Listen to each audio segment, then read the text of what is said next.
ଲିଖନୀରେ କାହାଣୀ ଆଜିର ଗଳ୍ପ ଓଟ ବେକ ବଙ୍କା। ଥରେ ଆକବର ତାଙ୍କର ମନ୍ତ୍ରୀମାନଙ୍କ ଉପରେ ଖୁସି ହୋଇ ପୁରସ୍କାର ପ୍ରଦାନ କରିବେ ବୋଲି ଘୋଷଣା କରିଦେଲେ। ହେଲେ ଦିନ ପରେ ଦିନ ଗଡ଼ି ଚାଲିଲା। ଆକବର ତାଙ୍କର ଘୋଷଣା ସମ୍ପର୍କରେ ଭୁଲିଗଲେ। ମନ୍ତ୍ରୀ ବୀରବଲ କିନ୍ତୁ ଏ କଥାକୁ ଠିକ୍ ମନେ ରଖିଥାନ୍ତି। ରାଜାଙ୍କୁ ତ ସିଧାସଳଖ ପୁରସ୍କାର ମାଗିପାରିବେ ନାହିଁ, ସେଥିପାଇଁ ମନେ ମନେ ସୁଯୋଗ ଅପେକ୍ଷାରେ ଥାନ୍ତି। ଦିନେ ରାଜା ଆକବର ବୀରବଲଙ୍କୁ ସାଙ୍ଗରେ ନେଇ ପ୍ରାତଃ ଭ୍ରମଣରେ ବାହାରି ପଡ଼ିଲେ। ଯିବା ସମୟରେ ବିଭିନ୍ନ ବିଷୟରେ ଦୁଇ ଜଣଙ୍କ ମଧ୍ୟରେ ଆଲୋଚନା ଚାଲିଥାଏ।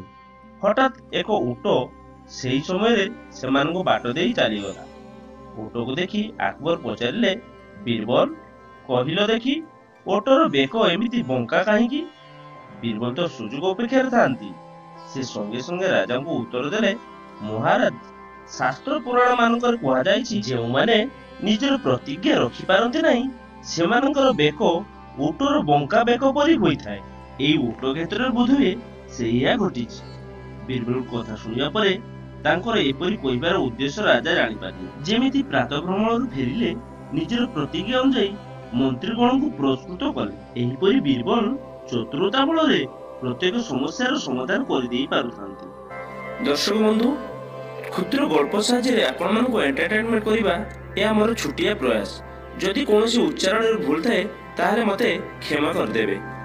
ଲେଖନୀରେ କାହାଣୀ ଗଳ୍ପଟି ଆପଣମାନଙ୍କୁ ଭଲ ଲାଗିଥିଲେ ଭିଡ଼ିଓଟିକୁ ଲାଇକ୍ କରିଦିଅନ୍ତୁ, ସେୟାର କରିଦିଅନ୍ତୁ ଏବଂ ଗଳ୍ପଟି ଭଲ ଲାଗିଥିଲେ କିମ୍ବା ଖରାପ ଲାଗିଥିଲେ ଆପଣମାନେ କମେଣ୍ଟ ଦ୍ୱାରା ଆମକୁ ଜଣାନ୍ତୁ। ଆପଣମାନଙ୍କର କମେଣ୍ଟ ଆମ ପାଇଁ ବହୁତ ଗୁରୁତ୍ୱପୂର୍ଣ୍ଣ। ଦର୍ଶକ ବନ୍ଧୁ, ଏମିତି ଭଲ ଭଲ ଗଳ୍ପ ଶୁଣିବାକୁ ଚାହୁଁଥିଲେ ଚ୍ୟାନେଲଟିକୁ ସବସ୍କ୍ରାଇବ କରିଦିଅନ୍ତୁ ଏବଂ ପାଖରେ ଥିବା ବେଲ୍ ଆଇକନଟିକୁ ଦବାଇ ଦିଅନ୍ତୁ, ଯାହାଫଳରେ ଭିଡ଼ିଓର ପ୍ରଥମ ନୋଟିଫିକେସନ ଆପଣ ପାଇପାରିବେ। ଦର୍ଶକ ବନ୍ଧୁ, ପୁଣି ଆଉ ଥରେ ଦେଖା ହେବ ଲେଖନୀର କାହାଣୀରେ ଆଉ ଗୋଟେ ଅଧ୍ୟାୟରେ। ସେ ପର୍ଯ୍ୟନ୍ତ ରହୁଛି, ନମସ୍କାର।